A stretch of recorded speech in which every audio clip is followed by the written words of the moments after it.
बबूल का पेड़ कितना विशाल होता है, पीपल का पेड़ भी विशाल होता है, किंतु क्या आपने कभी सोचा है क्यों बबूल के पेड़ को काट के उसका उपयोग किया जाता है और क्यों पीपल के पेड़ को पूजा जाता है? इसलिए क्योंकि पीपल का पेड़ उसके नीचे बैठे पथिक को छाया देता है, अपनी डाली पर असंख्य पंछियों को बसेरा देता है, किसी को काटे चुबाकर दूर नहीं करता, बल्कि उसे शीतल छाया देकर उसकी थकान हर लेता। इस संसार में यदि आपको सम्मान पाना है तो पीपल की भांति ही बनना होगा। कुछ देना सीख, आनंद, सुख, शीतलता बांटना सीखो और कांटों की भांति कभी किसी को कष्ट ना दो। सम्मान स्वयं चल के आपके पास आएगा और मन प्रसन्न होकर बोलेगा राधे राधे। हम सब ये मानते हैं कि हमें जीवन में कभी न कभी किसी न किसी स्थान पर प्रेम होता ही, फिर चाहे वो माता पिता को संतान से हो, ज्ञानी को ज्ञान से हो, किसी कलाकार को कला से हो, आदि इत्यादि। किंतु क्या वास्तव में ये प्रेम ही है? मोह भी तो हो सकता है।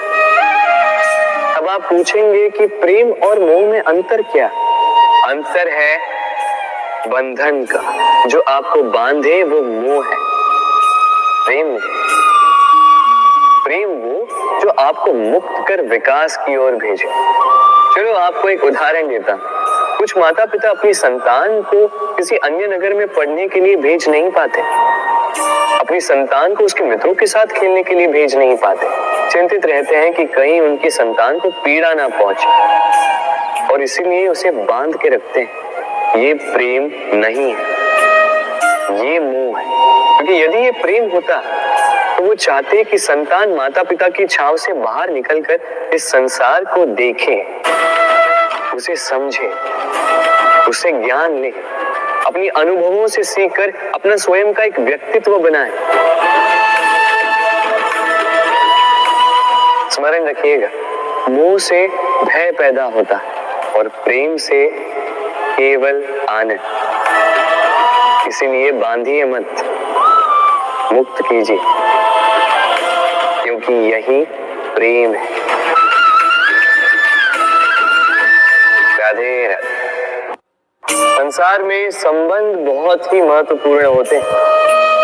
अब प्रश्न ये उठता है कि संबंध कैसे होने चाहिए? संबंध शब्द के प्रारंभ में ही सम शब्द आता है। सम अर्थात समानता।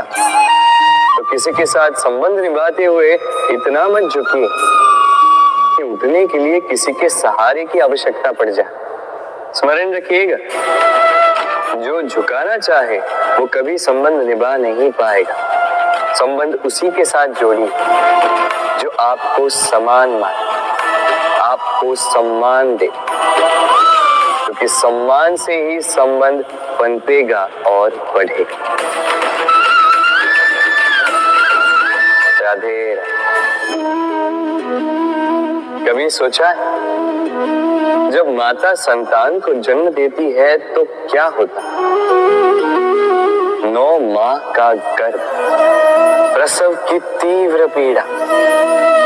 कहते हैं ये पीड़ा इतनी भयंकर होती है कि मानो जैसे संतान के जन्म के साथ माता को भी एक नया जन्म मिल जाता है और इस जन्म के साथ अंत होता है माता की पीड़ा। किंतु यदि आप दृष्टिकोण बदलकर देखें तो आप ये समझेंगे कि पीड़ा का ये अंत एक अपार आनंद का प्रारंभ है। आरंभ संतान का और संतान माता पिता के लिए सुख का प्रारंभ है। जीवन के साथ भी यही होता है। हम कभी कभी किसी संबंध या किसी स्थिति के पीड़ादायक अंत के कारण इतने विचलित हो जाते हैं कि उस आनंदमयी प्रारंभ को देख ही नहीं पाते। ध्यान रखिएगा, पीड़ा आनंद के प्रारंभ का लक्षण। राधे राधे। व्यक्ति के सर पर जब क्रोध चढ़ जाता है तो उसे सत्य और असत्य के बीच का ज्ञान नहीं होता। क्रोध उसकी दृष्टि को धुंधला कर देता है और फिर उसके पश्चात केवल माया और कपट ही उसे आगे का मार्ग दिखलाता है। अपने स्वार्थ की सिद्धि के लिए अग्नि क्या करती है? जलाती है, फिर चाहे वो लकड़ी हो, कोयला हो, वस्त्र हो, जो भी आप अग्नि में डालोगे वो भस्म हो जाएगा। किंतु सोना, यदि आप सोने को अग्नि में डालोगे तो वो कुंदन बनकर अपना अस्तित्व निखार लेता है। यदि आप लोहे को ताप दो तो वो फौलाद बन जाता है। क्यों होता है ऐसा? क्योंकि उनके भीतर की अग्नि उनको जलाने वाली अग्नि से अधिक तीक्ष्ण होती। ये अग्नि है निश्चय की, ये अग्नि है पवित्रता की। यदि आपका निश्चय दृढ़ हो, आपके विचार पावन हो, तो कुंदन बनकर निकलोगे, औलाद बनकर निखरोगे, भीतर से बल पाओगे और कोई आपके साथ अनिष्ट नहीं कर पाएगा।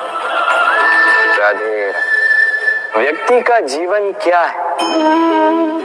अब आप कहेंगे जन्म और मृत्यु के बीच का समय।